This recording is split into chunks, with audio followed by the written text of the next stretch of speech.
Assalamualaikum warahmatullahi wabarakatuh, sahabat kami semuanya dimanapun Anda berada. Hari ini kita akan membahaskan resiko daripada meninggalkannya salat 5 waktu. Allah Subhanahu wa taala berfirman dalam satu ayat, "Waqimus salata innas salata kanat 'alal mu'minina kitaban mawquta."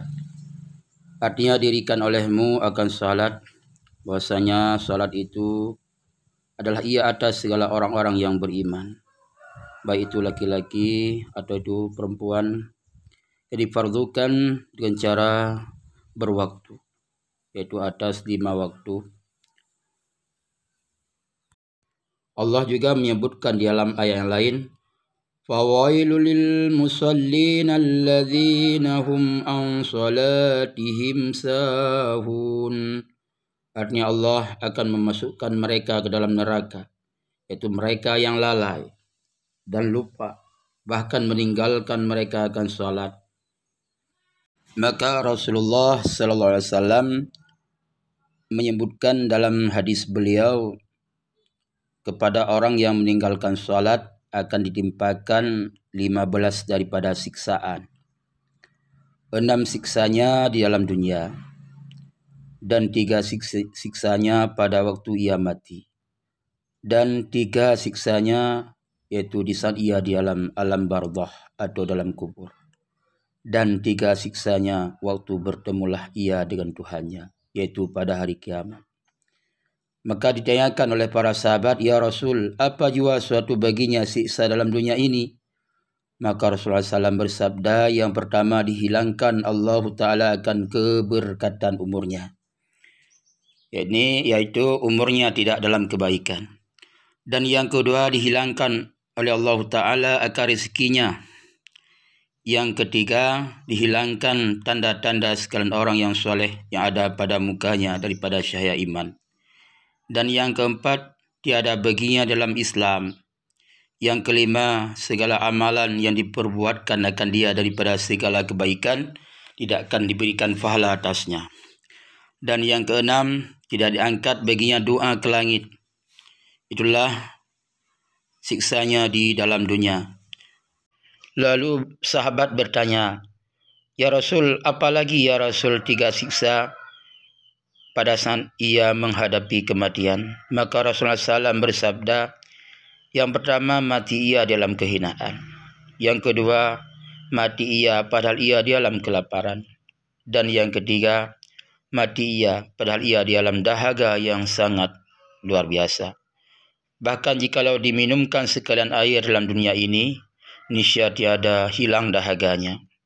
Itulah menurut Rasulullah sallallahu alaihi wasallam. Maka para sahabat bertanya lagi, "Ya Rasul, apa 3 pula siksa lagi akan menimpa bagi mereka yang tidak mengerjakan salat?" Maka Rasulullah SAW bersabda, yang pertama disempitkan Allah akan kuburnya, dan yang kedua digelapkan oleh Allah atas kuburannya, dan yang ketiga disuruhkan dengan dia akan suatu malaikat mensiksa akan dia dalam kubur hingga hari kiamat. Kata setengah ulama, disuruhkan Allah Ta'ala atasnya, yaitu dalam kuburnya, satu ular yang besar yang bernama ular itu Syaja'ul Aqra. Matanya daripada api neraka dan kukunya setengah daripada besi. Panjangnya tiap-tiap satu kuku setengah daripadanya perjalanan 1 hari. Dan adalah sertanya pemukul daripada besi. Maka berkata ia akan main itu, suaranya bagaikan petir yang amat keras. Padahal berkata ia disuruhkan akan daku oleh Tuhanku bahwa aku pukul akan dikau, sebab kau meninggalkan salat subuh hingga sampai kepada waktu zuhur. Dan aku pukul akan dikau sebab engkau meninggalkan salat zuhur hingga asar.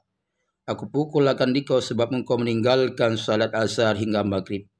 Dari maghrib sampai isya dan dari isya sampai subuh.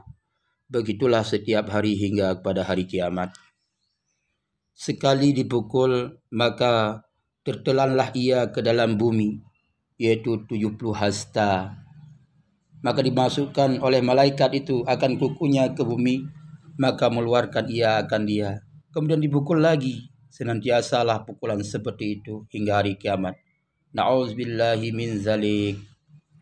Kemudian Rasulullah juga menyebutkan ada 3 siksa yang paling dahsyat lagi bagi mereka yang meninggalkan salat, yaitu pada saat ia bertemu dengan Allah.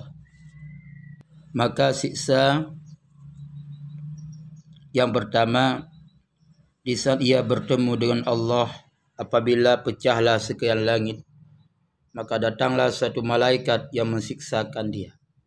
Dan adalah pada tangan malaikat itu rantai yang panjangnya 70 hasta. Maka menaruh ia akan dia ke dalam kerongkongannya, maka dimasukkan ia lewat mulutnya, maka mengeluarkan ia akan dia daripada duburnya. Kemudian dihilangkan sekali hila atas mukanya, dan sekali terlentanglah ia atas belakangnya. Padahal malaikat itu menyeru katanya, inilah balasan bagi mereka yang meninggalkan segala yang difardukan Allah Subhanahu wa taala. Kemudian dibawakan ia dengan masuk ke dalam neraka jahanam. Dan yang kedua, Allah Subhanahu wa taala tidak menilik, tidak memandang kepadanya dengan pandangan kasihani dan rahmat. Yang ketiga, tiada diampun oleh Allah atasnya, dan baginya hanya siksa yang amat pedih. Wahai sekalian saudaraku yang beriman, dalam hatimu walaupun setimbang semut yang kecil, betapa hal berani meninggalkan sembahyang dengan umpama yang telah disebutkan oleh Allah dalam ayat dan hadis Nabi SAW tentang bermacam siksaan bagi mereka yang meninggalkan salat. Taubatlah saudaraku, bertobatlah saudaraku. Amin ya rabbal alamin.